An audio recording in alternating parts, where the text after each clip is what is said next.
নমস্কার বন্ধুরা, আজকে আমি ডিমের ঝোল বানাবো। ডিম আর আলুগুলো কেটে সিদ্ধ করে নেব। ডিমগুলো আমি সব ছাড়িয়ে নিয়েছি। এতে আমি হলুদ গুঁড়ো ছড়িয়ে দেব, একটু নুন ছড়িয়ে দেব। হলুদ আর নুন মাখানো হয়ে গেছে। এরপরে এই দেখুন লাল লাল করে ভাজা হয়ে গেছে। এরপরে আমি কড়াই তেল দিয়ে দিয়েছি, একটা তেজপাতা দিয়ে দেবো, এরপর আদা রসুন বাটাটা দিয়ে দেবো। মশলাটা পরিমাণ মতো নিয়েছি, 1 চামচ করে।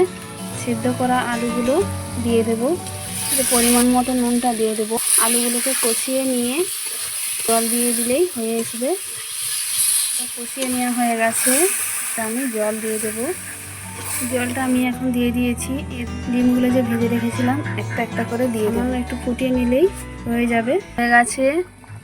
এরপর আমরা নামিয়ে নেব ডিমের ঝোল। কত সুন্দর রং বেরিয়েছে। পুরো ভিডিওটা যদি ভালো লাগে লাইক এবং সাবস্ক্রাইব করবেন।